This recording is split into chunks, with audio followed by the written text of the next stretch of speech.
ನಿಜ ಸಲ್ಲಾಪ ಮಾಧುರ್ಯ ವಿನಿರ್ಪಶ್ಚಿತ ಕಶ್ಚಪಿ ಮಂದ್ರಸ್ಮಿತ ಪ್ರಭಾಪೂರ ಮಶ್ಚತ್ ಕಾಮೇಶ ಮಾನಸ ಅನಾಕಲಿತ ಸಾದೃಶ್ಯ ಚುಬುಕ ಶ್ರೀ ವಿರಾಜಿತ ಕಾಮೇಶ ಭಕ್ತ ಮಾಂಗಲ್ಯ ಸೂತ್ರ ಶೋಭಿತ ಕಂದರ.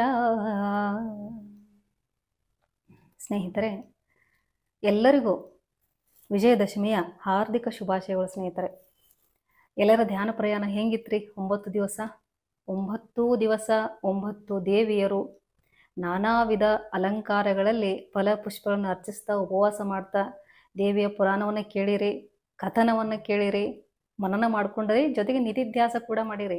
ಅಂತಂದ್ರೆ ಧ್ಯಾನವನ್ನು ಕೂಡ ಮಾಡಿದ್ದೀರಿ. ಹೌದಾ? ದೇವಿಯ ಶಕ್ತಿ ಜೊತೆಗೆ ಅನುಸಂಧಾನ ಆದಾಗ್ಲೇ ನಮ್ಮ ಪೂಜೆಗೆ ಒಂದು ಸಾರ್ಥಕತೆಯನ್ನು ಸಿಗ್ತತ್ರಿ, ಫಲ ಸಿಗೋದು ಆವಾಗಲೇ. ಸ್ನೇಹಿತರೆ, ಒಂದಿಷ್ಟು ಕಣ್ಮುಚ್ಚಿ ದೇವಿಯನ್ನ ಒಳಗೆ ಏನೈತಿ, ದೇವಿ ಒಳಗಡೆ ಇರ್ತಕ್ಕಂಥ ಶಕ್ತಿಯನ್ನು ಹೆಂಗೆ ಪಡ್ಕೋಬೇಕು ಅನ್ನೋದನ್ನ ಹೇಳ್ಯಾಳ್ರಿ. ಸೊ ಅದನ್ನು ನಾವು ಮಾಡಿದೀವಪ್ಪ ಅಂದ್ರೆ ದೇವಿಯನ್ನ ನಾವು ಸಂಪೂರ್ಣವಾಗಿ ಆರಾಧಿಸಿದ ಹಾಗೆ ಅಂತಕ್ಕಂಥದ್ದು. ಸ್ನೇಹಿತರೆ, ನಾವು ಈಗಾಗಲೇ ನೋಡ್ತಾ ಬಂದ್ವಿ ಏನಪ್ಪ, ಪ್ರಥಮ ಚರಿತ್ರೆ, ಮಧ್ಯಮ ಚರಿತ್ರೆ ಮತ್ತು ಉತ್ತಮ ಚರಿತ್ರೆಯಲ್ಲಿ ನಾವು ಈ ದೇವಿಯ 9 ಅವತಾರಗಳನ್ನ ಆರಾಧಿಸ್ತಾ ಬಂದಿವ್ರಿ. ಪ್ರಥಮ ಚರಿತ್ರೆಯಲ್ಲಿ ಪಾರ್ವತಿಯನ್ನ, ಮಧ್ಯಮ ಚರಿತ್ರೆಯಲ್ಲಿ ಮಹಾಲಕ್ಷ್ಮಿಯನ್ನ, ಕೊನೆಯ ಉತ್ತರ ಚರಿತ್ರೆಯಲ್ಲಿ ನಾವು ಸರಸ್ವತಿ, ಮಹಾ ಸರಸ್ವತಿ ದೇವಿ ಅವತಾರದಲ್ಲಿ ನಾವು ತಾಯಿಯನ್ನು ಆರಾಧಿಸ್ತೀವ್ರಿ. ಈಗಾಗಲೇ ನಾವು ಸಾಕಷ್ಟು ಜ್ಞಾನ ಪಡ್ಕೊಂಡಿವ್ರಿ. ಏನು ವಿಜಯದಶಮಿ ಅಂತಂದ್ರೆ ಏನು, ವಿಜಯದಶಮಿ ಆಚರಣೆಯ ಹಿಂದೆ ಇರ್ತಕ್ಕಂತಹ ಪೌರಾಣಿಕ ಕಥನಗಳೇನು ಅನ್ನೋದನ್ನ ಸಂಕ್ಷಿಪ್ತವಾಗಿ ನೋಡೋಣ. ಸ್ನೇಹಿತರೆ, ವಿಜಯ ಅಂತಂದ್ರೆ ಗೆಲುವು. ಯಾವುದರ ಗೆಲುವು? ಧರ್ಮದ ಗೆಲುವು. ಯಾವುದರ ಸೋಲು? ಅಧರ್ಮದ ಸೋಲು. ಅಸುರಿ ಶಕ್ತಿಯ ಸೋಲಾದಾಗ ಯಾವುದು ದೈವಿ ಶಕ್ತಿ ಅನ್ನೋದು ವಿಜಯವನ್ನ ಪಡಿತೈತಿ. ಮಹಿಷಾಸುರ ಅಂತಕ್ಕಂತಹ ದೊಡ್ಡ ರಾಕ್ಷಸ, ಆ ರಾಕ್ಷಸನನ್ನ ತಾಯಿ 9 ದಿವಸ ವಿಧ ವಿಧ ಅವತಾರಗಳಲ್ಲಿ ಅವನ ಎಲ್ಲಾ ರೀತಿಯ ದುರಹಂಕಾರದ ಚೇಷ್ಟೆಗಳನ್ನ ಕತ್ತರಿಸ್ತಾ ಸಂಹಾರ ಮಾಡ್ತಾ ಏನಾಗ್ತೈತಿಪ್ಪ ಅಂತಂದ್ರ ಕೊನೆಗೆ 10ನೇ ದಿವಸ ಅಂತಂದ್ರ ವಿಜಯ ದಶ ಅಂತಂದ್ರ ಈ 10 ದಿವಸಗಳು ಕಾಲ ನಡೆದಂತಹ ಒಂದು ಯುದ್ಧದ ವಿಜಯದ ಸಂಕೇತವೇ ವಿಜಯದಶಮಿ. ತಾಯಿ ಜಯ ಪಡೆದ್ಲು. ಆ ಒಂದು ದುರಹಂಕಾರಿ ದುಷ್ಟನಾದಂತಹ ಮಹಿಷಾಸುರನ ಅಟ್ಟಹಾಸವನ್ನ ಮೆಟ್ಟಿ ನಿಂತು ಅವಳನ್ನ ಸಂಹಾರ ಮಾಡಿದ್ಲು ಇದೇ ದಿವಸ. ಹಾಗಾಗಿ ಇದಕ್ಕೆ ವಿಜಯದಶಮಿ ಅಂತ ಕರೆದ್ರು. ದೇವತೆಗಳಿಗೆಲ್ಲ ವಿಜಯ ಸಿಕ್ತು, ಅಸುರ ಕುಲನೇ ನಾಶ ಆಯಿತು. ಮಹಿಷಾಸುರ ಹೋದಪ್ಪ ಅಂತಂದ್ರ ಭೂಮಂಡಲದಲ್ಲಿ ಕತ್ತಲೇನೆ ಹೋಯ್ತು. ಸ್ನೇಹಿತರೆ, ಹಾಗಾಗಿ ತಾಯಿಯ ವಿಜಯ ಇದು. ಹಾಗಾಗಿ ಇದನ್ನ ವಿಜಯ ದಶಮಿ ಅಂತ ಕೂಡ ಕರೀತಾರೆ. ದಶಮಿ ಅಂತಂದ್ರೆ 10, ದಶ ಅಂತಂದ್ರೆ 10. ಓಕೆನಾ? ಸೊ ನವಮಿ ಅಂದ್ರೆ 9 ದಿನಗಳಲ್ಲಿ ನಾವು ದೇವಿಯನ್ನ ಆರಾಧಿಸ್ತಾ ಬಂದಿವ್ರಿ. ಅವಳ ಅವತಾರವನ್ನ ಮತ್ತೆ ಯಾವ ರಾಕ್ಷಸನನ್ನ ಹೇಗೆ ಅವರು ಸಂಹಾರ ಮಾಡಿದ್ರು ಅನ್ನೋದು ಕೇಳ್ತಾ ಬಂದ್ವಿ. ವಿಜಯ ಸಿಗ್ಬೇಕಲ್ಲ, ದೇವಿಗೆ ವಿಜಯ ಸಿಕ್ಕಾಗ ಅದನ್ನ ಹಬ್ಬದ ತರಹ ನಾವು ಆಚರಿಸ್ತೀವಿ. ಸ್ನೇಹಿತರೆ, ಇನ್ನೊಂದು ಪ್ರತೀತಿ ಏನಪ್ಪಾ ಅಂತಂದ್ರ, ಪಾಂಡವರು ಮಹಾಭಾರತದಲ್ಲಿ ಪಾಂಡವರು ಅಜ್ಞಾತವಾಸಕ್ಕೆ ಹೋಗೋದಕ್ಕಿಂತ ಮುಂಚೆ ಏನ್ ಮಾಡ್ತಾರಪ್ಪ ಅಂದ್ರೆ ತಮ್ಮ ಎಲ್ಲಾ ಅಸ್ತ್ರಶಸ್ತ್ರಗಳನ್ನ ಶಮಿ ವೃಕ್ಷ ಅಂತಂದ್ರೆ ನಾವೀಗ ಬನ್ನಿ ಮರ ಅಂತ ಕರಿತೀವಿ ನೋಡ್ರಿ, ಆ ಬನ್ನಿ ಮರದಲ್ಲಿ ಇಟ್ರಿ. ಬನ್ನಿ ಮರದಲ್ಲಿ ಇಟ್ಟು ಚಾಮುಂಡೇಶ್ವರಿ ತಾಯಿಯನ್ನ ಅವರು ಸ್ತುತಿಸ್ತಾರ್ರಿ. ಹೇ ದೇವಿ, ನಮಗೆ ರಕ್ಷಣೆ ಕೊಡು, ಈ ಅಸ್ತ್ರಶಸ್ತ್ರಗಳು ಯಾರ ಕಣ್ಣಿಗೂ ಕಾಣದೇ ಇರೋ ಹಾಗೆ ಇದನ್ನ ಸ್ವಲ್ಪ ರಕ್ಷಣೆ ಮಾಡವ ತಾಯಿ ಅಂತ ಕೇಳಿದಾಗ ಆ ಶಮಿ ವೃಕ್ಷ ತಾಯಿ ಅನುಗ್ರಹದಿಂದ ಎಲ್ಲಾ ಆಯುಧಗಳನ್ನ ತನ್ನ ಒಳಗಡೆ ಮರ್ಜ್ ಮಾಡ್ಕೊಂಡಿತ್ತದು, ಅಂದ್ರೆ ಮುಚ್ಚಿಟ್ಕೊಂಡಿತ್ರಿ. 1 ವರ್ಷ ಅಜ್ಞಾತವಾಸದ ನಂತರ ಮತ್ತೆ ಪಾಂಡವರೆಲ್ಲ ಬಂದು ತಮ್ಮ ಆಯುಧಗಳನ್ನ ತಗೋತಾರ್ರಿ. ಯಾಕಂದ್ರೆ ಅಜ್ಞಾತವಾಸ ಇತ್ತದು, ಒಂದು ಆಯುಧ ಸಿಕ್ಕರು ಕೂಡ ಪಾಂಡವರು ಇಲ್ಲಿ ಅದಾರ ಅಂತ ಗೊತ್ತಾಕಿತ್ತು. ಆ ಎಲ್ಲ ಆಯುಧಗಳು ತಗೊಂಡು ಅವರು ಪುನಃ ಕೌರವರ ಜೊತೆಗೆ ಯುದ್ಧ ಮಾಡಿ ಏನ್ ಮಾಡ್ತಾರ್ರಿ, ವಿಜಯ ಸಿಕ್ತತಿ. ವಿಜಯ ಸಿಕ್ಕ ನಂತರ ಅವರು ಆ ಒಂದು ವಿಜಯೋತ್ಸವವನ್ನ ಸೀಮೋಲ್ಲಂಘನದ ರೀತಿಯಲ್ಲಿ ಬನ್ನಿ ಮರಕ್ಕೆ ಪೂಜೆಯನ್ನು ಸಲ್ಲಿಸ್ತಾ ಆಚರಿಸ್ತಾ ಬಂದ್ರು. ಈಗಲೂ ಸಹಿತ ಮೈಸೂರು ಪ್ರಾಂತ್ಯದಲ್ಲಿ ನಾಡ ಹಬ್ಬ ದಸರಾ, ಹೌದಾ, ಬನ್ನಿ ಮಂಟಪಕ್ಕೆ ಹೋಗಿ ಒಂದು ಪೂಜೆಯನ್ನು ಸಲ್ಲಿಸ್ತಕ್ಕಂಥದ್ದು ಮೈಸೂರು ರಾಜರ ವಾಡಿಕೆ. ಇದು ಮೂಲತಃ ಹಂಪಿಯಲ್ಲಿ ನಡೆದು ಬಂದಂತಹ ಒಂದು ದೊಡ್ಡ ಹಬ್ಬ ಅಂತ ಹೇಳ್ಬೋದು. ಇದು ಬಹಳ ತುಂಬಾ ಪುರಾತನ ಕಾಲದ ಹಬ್ಬ ಇದು ವಿಜಯದಶಮಿ ಅಂತಕ್ಕಂಥದ್ದು. ಸೊ ಈಗಲೂ ಕೂಡ ಆ ಸೀಮೋಲ್ಲಂಘನದ ಒಂದು ಪ್ರತೀಕವಾಗಿ ಅಲ್ಲಿ ಸಾಕಷ್ಟು ಪೂಜಾ ವಿಧಾನಗಳು ನಡೀತಾ ಇದ್ದಾವೆ ಅಂತಕ್ಕಂಥದ್ದನ್ನ ನಾವು ನೋಡ್ತೀವ್ರಿ. ಹೌದಾ? ಇನ್ನೊಂದು ಪ್ರತೀತಿ ಏನಪ್ಪಾ ಅಂತಂದ್ರ, ವಿಜಯ ದಶಮಿ ಜೊತೆಗೆ ದಸರಾ ಅಂತ ಕೂಡ ಕರೀತಾರೆ, ದಶರಾ ಅಂತ ಕೂಡ ಕರೀತಾರೆ. ಏನು ದಸರಾ ಅಂತಂದ್ರೆ ಏನು? ದಶಹರ. ದಶ ಅಂತಂದ್ರ ಯಾರು? 10 ತಲೆಯನ್ನು ಹೊಂದಿದವ ಯಾರ್ರಿ? ರಾವಣ. ಹೌದಾ? ಹರ ಅಂತಂದ್ರೆ ಅವನನ್ನ ಸಾಯಿಸಿದಂತಹ ದಿವಸ. ಶ್ರೀರಾಮಚಂದ್ರ ಸೀತಾಮಾತೆಯನ್ನ ಪುನಃ ಲಂಕೆಯಿಂದ ಪುನಃ ತನ್ನ ಒಂದು ಅಯೋಧ್ಯೆಗೆ ಕರ್ಕೊಂಡು ಬರ್ಬೇಕಾದ್ರೆ ಒಂದು ಯುದ್ಧ ಮಾಡ್ಬೇಕಾಗ್ತದ್ರಿ. ಸೀತಾಮಾತೆಯನ್ನು ಯಾರು ಅಪಹರಣ ಮಾಡಿದ್ರು? ರಾವಣಾಸುರ. ಓಕೆನಾ? ಸೊ ಅವನ 10 ತಲೆಯನ್ನ ದಶಹರ 10 ತಲೆಯನ್ನ ನಾಶ ಮಾಡಿ ಆ ಶ್ರೀರಾಮಚಂದ್ರನಿಗೆ ವಿಜಯ ಸಿಕ್ಕದಂತಹ ದಿವಸ. ಅಷ್ಟೇ ಅಲ್ಲ, ವಿಜಯದಶಮಿ ದಿವಸನೇ ರಾವಣನಿಗೆ ಮೋಕ್ಷ ಸಿಕ್ಕಿದ್ದು ಶ್ರೀರಾಮಚಂದ್ರನಿಂದ ಅಂತ ಹೇಳಿ ಇವತ್ತಿನ ದಿವಸ ಒಂದು ಪ್ರಾಂತ್ಯದಲ್ಲಿ ಏನ್ ಮಾಡ್ತಾರಪ್ಪ ಅಂತಂದ್ರ ರಾವಣನ ದೊಡ್ಡ ಮೂರ್ತಿಯನ್ನು ಮಾಡಿರ್ತಾರೆ. ಅದಕ್ಕೆ ಅಗ್ನಿಯನ್ನ ಪ್ರೋಕ್ಷಣೆ ಮಾಡೋದ್ರ ಮೂಲಕ ಅದನ್ನ ದಹನ ಮಾಡ್ತಾರೆ ಸ್ನೇಹಿತರೆ. ಹೀಗೆ ವಿವಿಧ ಪ್ರಾಂತ್ಯಗಳಲ್ಲಿ ಕೆಲವೊಂದು ಕಡೆ ದುರ್ಗಾ ಪೂಜೆ ಅಂತ ಮಾಡ್ತಾರೆ, ಷೋಡಶಿ ಪೂಜೆ ಅಂತ ಮಾಡ್ತಾರೆ, ದಸರಾ ಅಂತ ಮಾಡ್ತಾರೆ. ಓಕೆನಾ? ಇದೆಲ್ಲದರ ಹಿಂದೆ ಇರ್ತಕ್ಕಂತಹ ಒಂದು ಮೂಲ ಕಾರಣ ಏನು ಸ್ನೇಹಿತರೆ? ಕತ್ತಲೆ ಹೋಯ್ತು ಜಗತ್ತಿನ ಮೇಲಿಂದ, ಬೆಳಕು ಬಂದಾಗ ಇನ್ನೇನ್ರಿ? ವಿಜೃಂಭಣೆ, ಸಂತಸ. ಅಂದ್ರೆ ನೀವು ಲೆಕ್ಕ ಹಾಕ್ರಿ, ಆ ಅಸುರಿ ಶಕ್ತಿ ಅನ್ನೋದು ಭೂಮಿಯನ್ನು ಹೆಂಗೆ ಆವರಿಸಿತ್ತು ಅಂತೇಳಿ. ಓಕೆನಾ? ಇದೆಲ್ಲ ಕಥನ ಪುರಾಣದ ಕಥೆ ಒಂದು ಸಾರಾಂಶ ಆದ್ರೆ ಸ್ನೇಹಿತರೆ, ಇದ್ರ ಹಿಂದೆ ಇರ್ತಕ್ಕಂತಹ ಆಧ್ಯಾತ್ಮಿಕ ಅಂತರಾರ್ಥ ತಿಳ್ಕೊಳ್ಳೋಣ. ತಾಯಿ ಶೈಲಪುತ್ರಿಯಾಗಿ ಜನನ ತಾಳಿದ್ರು. ಓಕೆನಾ? ಅದು ಶಾಂತಿಯ ಸಂಕೇತ. ನೆಕ್ಸ್ಟ್ ಬ್ರಹ್ಮಚಾರಿಣಿಯಾಗಿ 5,000 ವರ್ಷಗಳ ತನಕ ಅವರು ಧ್ಯಾನಸ್ಥರಾಗಿದ್ರು. ಅವರು ಶ್ರದ್ಧಾಪೂರ್ವಕವಾದಂತಹ ಸಾಧನೆಗೆ ಒಂದು ಪ್ರತೀಕ.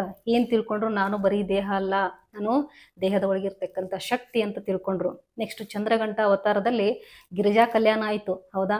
ಶಿವನನ್ನೇ ವರಿಸಿದ್ರು. ಆಗ ನಾನು ಸರ್ವಶಕ್ತಳು, ನಾನು ಆದಿ ಪರಾಶಕ್ತಿ ಅಂತ ತಿಳ್ಕೊಂಡ್ರು. ನಂತರ ಏನಾಗ್ತೈತಿ? ಕೂಷ್ಮಾಂಡ ಅಂದ್ರೆ ತಾರಕಾಸುರನ ವಧೆಗೆ ಅವರು ಬ್ರಹ್ಮಾಂಡವನ್ನೇ ಸೃಷ್ಟಿ ಮಾಡಿದ್ರು. ಅಂದ್ರೆ ಸೃಷ್ಟಿಕರ್ತಳು, ಸೃಷ್ಟಿಗೆ ಒಂದು ಸಂದೇಶ, ಸಂಕೇತ ಅಂತ ಹೇಳ್ಬೋದು. ಕಾತ್ಯಾಯಿನಿ ಮಾತೃತ್ವಕ್ಕೆ ಸಂಕೇತ. ಹೌದಾ? ನಂತರ ಬಂದಿದ್ದೆ ಸ್ಕಂದಮಾತ ಮಾತೃತ್ವಕ್ಕೆ ಸಂಕೇತ. ಕಾತ್ಯಾಯಿನಿ ಅನ್ನೋಳು ಶೌರ್ಯಕ್ಕೆ ಸಂಕೇತ. ಕಾಳರಾತ್ರಿ ಅನ್ನೋಳು ಅಭಯಕ್ಕೆ ಸಂಕೇತ. ಮಹಾಗೌರಿ ಅನ್ನುವಂತಹ ದೇವತೆ ಮಹಾ ಬೆಳಕಿಗೆ ಸಂಕೇತ, ಜ್ಞಾನಕ್ಕೆ ಸಂಕೇತ.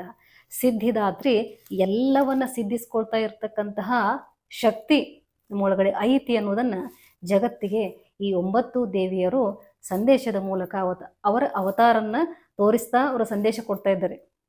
ಮತ್ತೆ ಇನ್ನೊಂದು ಗಮನಿಸಬೇಕು ಸ್ನೇಹಿತರೆ, ಎಲ್ಲ ಆಯುಧಗಳು, ದೇವಿ ಬಳಸಿರ್ತಕ್ಕಂತಹ ಎಲ್ಲ ಆಯುಧಗಳು ಸಹಿತ ಒಂದೊಂದು ಸಂದೇಶವನ್ನು ಕೊಟ್ಟವ್ರಿ. ನಾವು ಅದನ್ನು ಯೋಚನೆ ಮಾಡಬೇಕು, ಅದರ ಕಡೆ ಗಮನ ಕೊಡಬೇಕು. ಏನು ಇಷ್ಟೆಲ್ಲ ಆಯುಧ, 10 ಕೈಗಳು ಯಾರಾದ್ರೂ ಇರ್ತಾವ?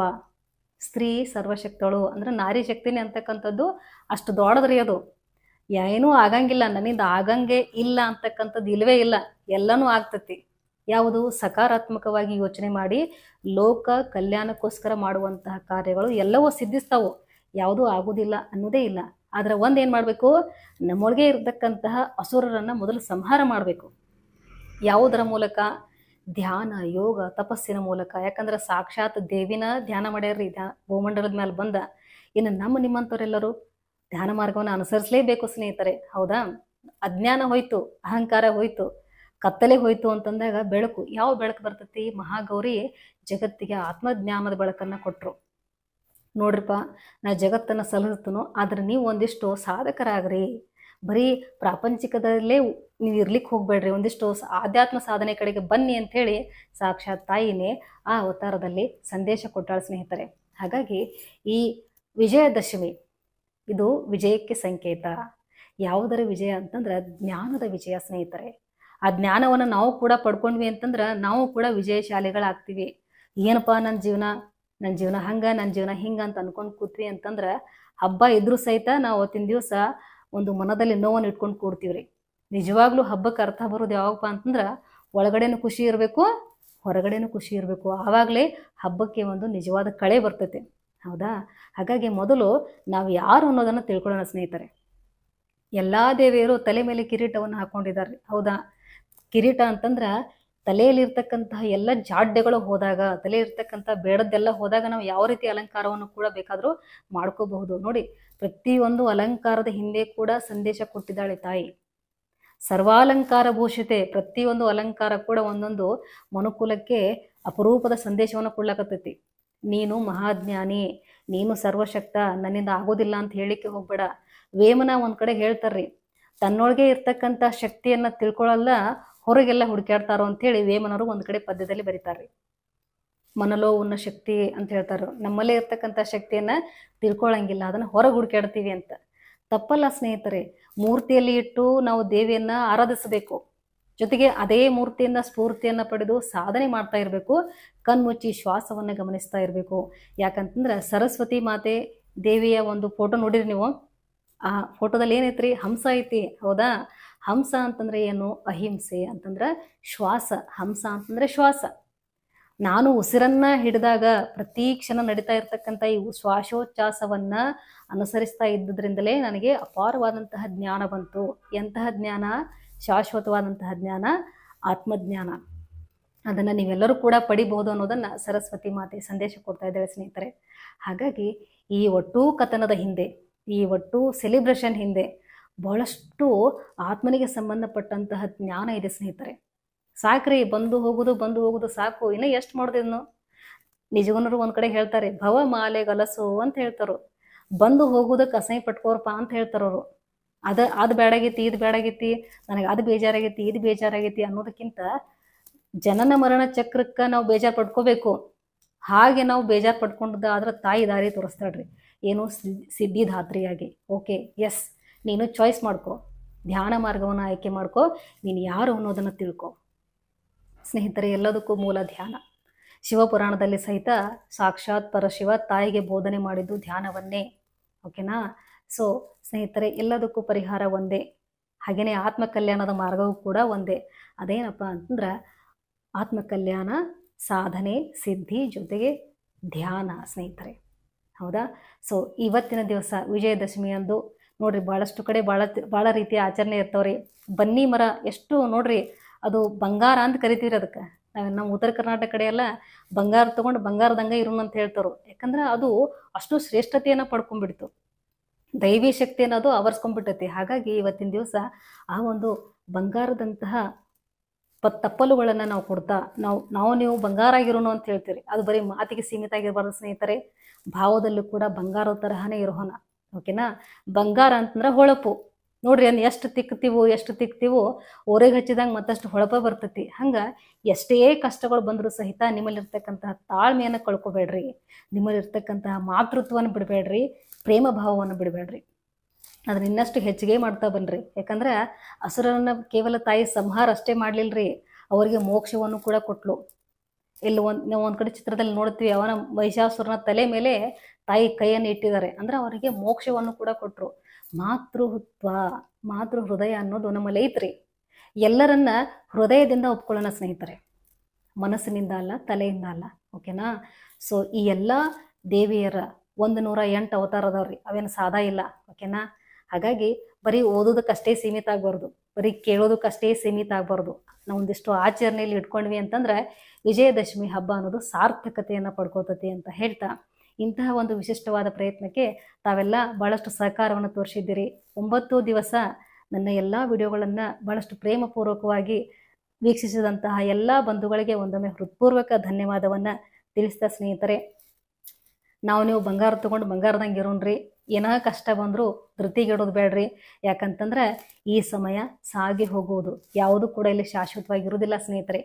ಆ ದೇವಿ ಚಾಮುಂಡೇಶ್ವರಿ ತಾಯಿ ಎಲ್ಲರಿಗೂ ಕೂಡ ಸಕಲ ಅಷ್ಟೈಶ್ವರ್ಯ, ಸಂಪತ್ತು, ಆರೋಗ್ಯ, ಸಮೃದ್ಧಿಯನ್ನು ಕೊಟ್ಟು ಕಾಪಾಡಲಿ.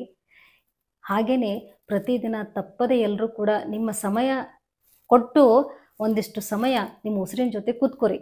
ಸಮಯ ಇಲ್ಲ ಅಂತ ಹೇಳಿಕೊಬೇಡಿ ಸ್ನೇಹಿತರೆ. ಹಾಗಾಗಿ 9 ದಿವಸ ದೇವಿ ಶಕ್ತಿಯ ಜೊತೆಗೆ ಅನುಸಂಧಾನ ಮಾಡ್ಕೊಂಡ್ರಿ. ಹೌದಾ? ಇದನ್ನು ಹಾಗೇ ಮುಂದುವರಿಸಿ ಅಂತ ಹೇಳ್ತಾ, ಇಲ್ಲಿಯವರೆಗೆ ಈ ಎಲ್ಲ ಕಥನವನ್ನು ಆಲಿಸ್ತಾ ಬಂದಂಥ ಎಲ್ಲ ಬಂಧುಗಳಿಗೆ ಮತ್ತೊಮ್ಮೆ ಧನ್ಯತಾಪೂರ್ವಕವಾದ ನಮನಗಳನ್ನು ತಿಳಿಸುತ್ತಾ, ಸ್ನೇಹಿತರೆ, ನನ್ನ ಚಾನಲನ್ನು ಸಬ್ಸ್ಕ್ರೈಬ್ ಮಾಡ್ಕೊಂಡಂತಹ ಎಲ್ಲ ಸ್ನೇಹಿತರಿಗೆ ಹಾಗೂ ಇನ್ನೂ ಯಾರು ಮಾಡ್ಕೊಂಡಿಲ್ಲ, ದಯಮಾಡಿ ನನ್ನ ಚಾನಲನ್ನು ಸಬ್ಸ್ಕ್ರೈಬ್ ಮಾಡಿ. ನಿಮ್ಮ ಪ್ರೋತ್ಸಾಹ, ಆಶೀರ್ವಾದ ವಿಶಾಲಾಕ್ಷಿ ಮೇಲೆ ಹೀಗೆ ನಿರಂತರವಾಗಿ ಇರಲಿ ಅಂತ ಹೇಳ್ತಾ, ಸರ್ವೇ ಜನಃ ಸುಖಿನೋ ಭವಂತು. ಸ್ನೇಹಿತರೆ, ಮತ್ತೊಮ್ಮೆ ಎಲ್ಲರಿಗೂ ವಿಜಯದಶಮಿ ಹಬ್ಬದ ಹಾರ್ದಿಕ ಶುಭಾಶಯಗಳು. ಎಲ್ಲರಿಗೂ ಧನ್ಯವಾದಗಳು.